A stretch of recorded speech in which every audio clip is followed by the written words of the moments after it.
My husband was in surgery. I was crying in the waiting room.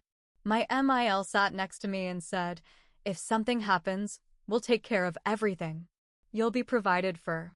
Briefly, I looked at her. She smiled. He already updated the will. I didn't believe her. Until the nurse gave me the emergency contact list and my name was crossed out. She was listed first. His ex was second. I wasn't on it at all. I'll never forget the way the hospital lights made everything feel worse. Too bright. Too clean. Too quiet except for the ticking clock and that damn vending machine humming like it was mocking me. I was sitting on one of those stiff plastic chairs in the waiting room, knees bouncing, eyes red from crying, fingers twisting the edge of my sleeve over and over. My husband, Derek, was in surgery. Emergency. His appendix had burst. But there were complications, something about a scar from an old injury that made things harder. They wouldn't tell me much except that it was serious. All I knew was that he collapsed at work, and when I got to the ER, they were already wheeling him in. I was scared. No, I was terrified. Derek and I had only been married 3 years. We were still building our life together. We weren't perfect, but we were trying. We just started talking about buying a house outside Austin. He said he wanted a backyard and a dog. We were even trying for a baby. We weren't telling people yet, just in case. But I'd taken a test that morning. Negative again. Still, we weren't giving up. I was thinking about that when I heard heels clicking down the hallway. Angela, my mother-in-law, the kind of woman who could walk into a funeral and make it about her. Always polished. Always perfect, and always judging. She never liked me. From day one, she looked at me like I was something stuck on her shoe. I didn't come from money. My parents ran a hardware store in a small Texas town. Angela came from a long line of lawyers, doctors, and people who wouldn't even say y'all. I was too loud, too plain, not refined enough. Derek loved me anyway. We eloped. Partly because we didn't want to wait. Mostly because I didn't want her at the wedding. She sat down next to me without saying a word at first. I didn't even look at her. I was too focused on that door where the doctors had gone in. Then she said it. "If something happens," she said calmly, like she was reading from a recipe card, "we'll take care of everything." I turned to her, not understanding. "You'll be provided for," she added, her voice soft. Then she smiled. It wasn't kind. Briefly, I blinked.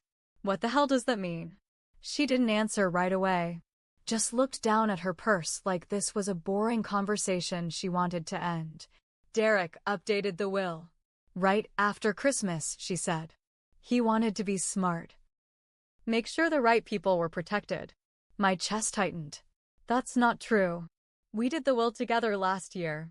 She smiled again, and this one made me feel sick. "Oh, honey, you should really read what you sign." She stood up and walked away, calm as ever. Like she didn't just turn my entire world upside down. I sat there stunned. I couldn't move. Couldn't even cry anymore. I just stared at the floor and tried to breathe. That's when a nurse came in. She looked around the room, then called out, "Mrs. Gentry?" I jumped up. "Yes, that's me." She looked at her clipboard. "Are you the spouse?" I nodded. "Yes, I'm his wife." She looked at me again, confused, then back at her paper. "I'm sorry, it's just, you're not listed." "What?" I asked, my voice cracking. She showed me the paper. The emergency contact list. There it was in black and red ink. My name had been there, but someone had drawn a thick red line through it. First contact, Angela Gentry. Second contact, Rachel Palmer, his ex-wife. I wasn't listed at all. I couldn't speak, couldn't move. I just stood there, staring at that list, trying to understand how I went from wife to nothing. And suddenly, Angela's smile made perfect sense. I sat back down like my legs gave out. The nurse left, and I was just sitting there with that list burned into my brain. My name crossed out like I never mattered. Like I wasn't his wife. Like I was just erased. And Rachel? Rachel was listed second. The ex-wife he hadn't spoken to in years, at least that's what he told me. I never trusted her. She'd emailed him last year out of the blue, some excuse about old tax stuff. He said he ignored it. Now she's second on his emergency contact list? What the hell was going on? My first instinct was denial. Maybe it was a mistake. Maybe the hospital screwed something up. But then I remembered how strange Derek had been since New Year's. How he kept staying late at work. How he turned his phone away when I walked by. I thought he was stressed. I thought he needed space. I never thought. Angela's words echoed again. He updated the will. My hands were shaking again. I pulled out my phone and logged into our shared financial account. I had access, or at least, I used to. But now? Locked out. My access was revoked. Every single account. Then I opened our health insurance portal. Under spouse, it now said, no one listed. I couldn't breathe. My chest was tight. Everything felt cold. I texted Derek's best friend, Mike. He was our best man. I figured he might know something. Me, is there something going on with Derek and his mom? She said he changed the will. Do you know anything? He read the message but didn't respond. Just left me on read. I waited. 10 minutes. 20. Then I got a call. Not from Mike. From Rachel. I didn't even know how she got my number. Hey, she said, like we were old friends. Her voice was chipper, fake sweet. So, I heard about Derek. I'm flying in. His mom told me. I just wanted to say I hope you're okay, but also, like, this must be confusing for you. What the hell are you talking about? I snapped. Well, she said, dragging out the word. We've been talking. For a while now. He reached out last year. It got serious over Christmas. He told me he made some changes, just in case something ever happened. You're lying, I said, though I wasn't even sure anymore. I don't lie, sweetie, she said, and then she laughed. Anyway, Angela said I should be there when he wakes up. I mean, I am listed as a contact. You're not. She hung up. I threw my phone across the room. It shattered. Some guy waiting across from me looked up, but said nothing. I stood up and marched down the hallway. I didn't care if I wasn't on that damn list. I needed answers. I found the attending nurse. I'm his wife, I said. You don't get to keep me out. I want to speak to whoever is in charge. She tried to calm me down, but I wasn't having it. I demanded to see the attending physician. I told them to call legal. I had photos of our wedding, emails, insurance cards, anything I could find to prove I wasn't crazy. That's when someone else showed up. Angela. And behind her, Rachel. Already there. Already inside. And me? Still on the outside. But not for long. Angela stepped in like she owned the place, wearing that smug expression she always wore when she got what she wanted. She didn't even glance at me. She walked straight up to the front desk, leaned in, and whispered something to the nurse. Then Rachel walked in behind her. Like it was normal. Like she belonged there. She wore tight jeans, a tan coat too expensive for someone who freelanced, and that same smirk she used to wear in old Facebook photos Derek swore he deleted. She looked me dead in the eye, then looked right past me like I was just another nurse. I stepped in front of her. What are you doing here? I asked. She smiled wide, fake as hell. Didn't you hear? I'm family. You're his ex-wife. Yeah, she said, tilting her head. But we've been reconnecting. Angela wanted us to stay close, and Derek saw the value in that. Especially with everything going on. But hey, don't take it personally. I wanted to scream. My voice cracked instead. You're not family. I'm his wife. Angela finally turned around. Were, she said. Legally, maybe. But emotionally? That ended months ago.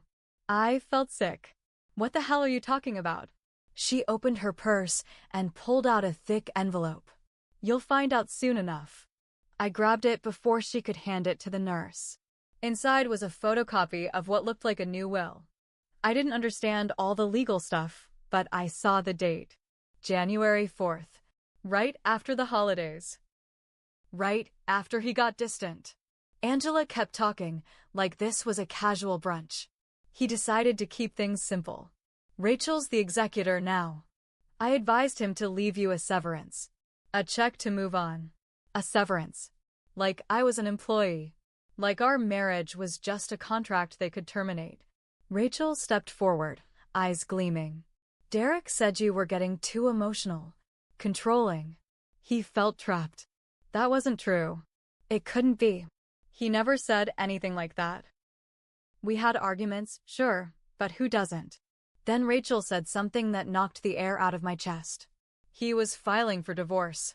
He hadn't told you yet, but it was happening. That's when it hit me. The phone calls. The secret texts. The night he missed his train and didn't come home till after 1 a.m. They weren't lies. He was planning this. With them. He'd cut me out while I was still sleeping next to him in bed. And now they were standing here, at the hospital, while he might be dying. Acting like they'd already replaced me. I felt something switch inside me. Something cold. They thought I was out.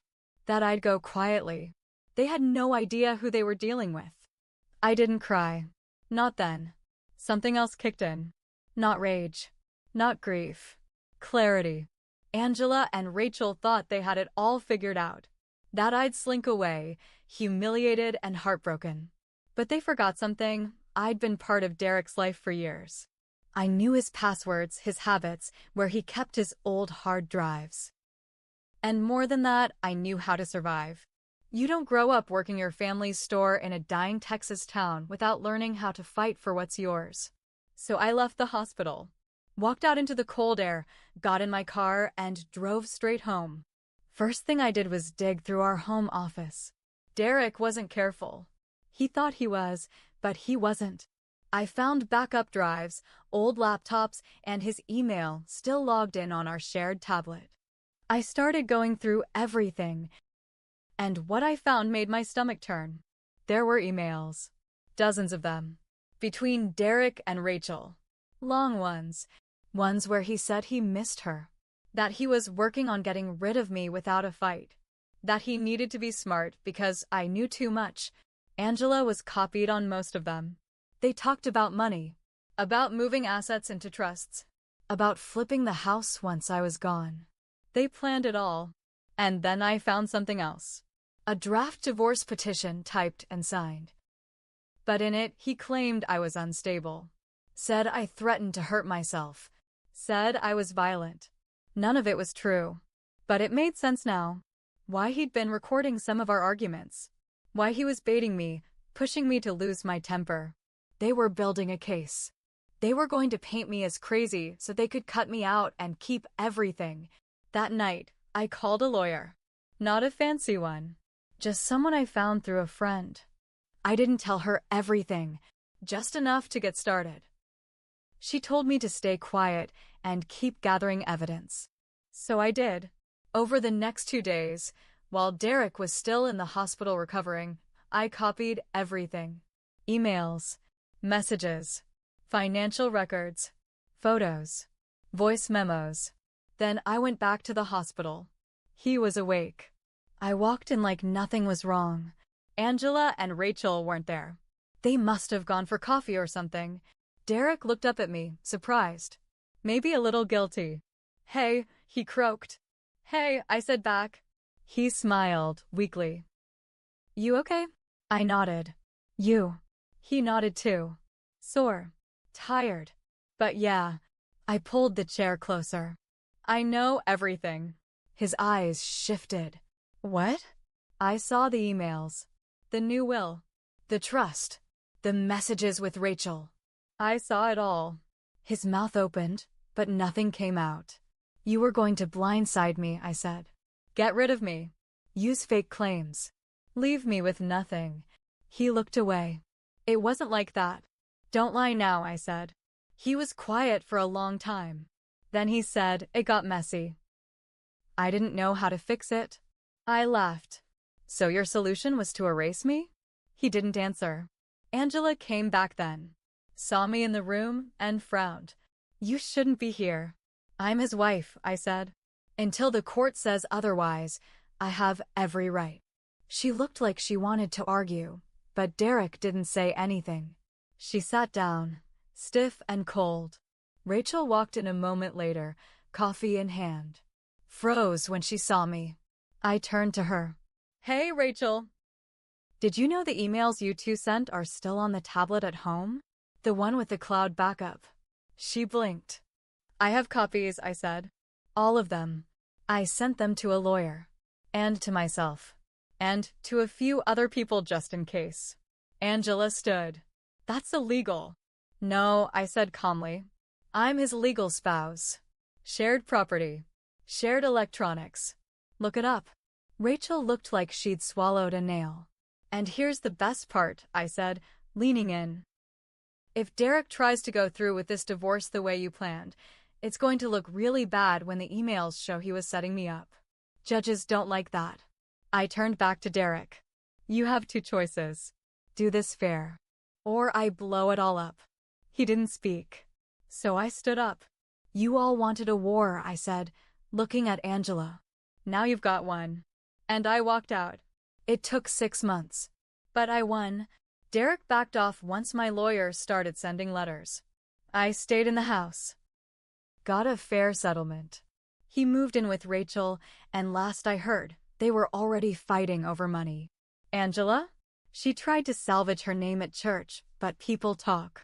And someone leaked the emails to a few folks on the charity board she sat on. Her reputation? Ruined. And me? I got my life back. Piece by piece. I wasn't the same woman anymore. They tried to erase me. Instead, they made me unstoppable.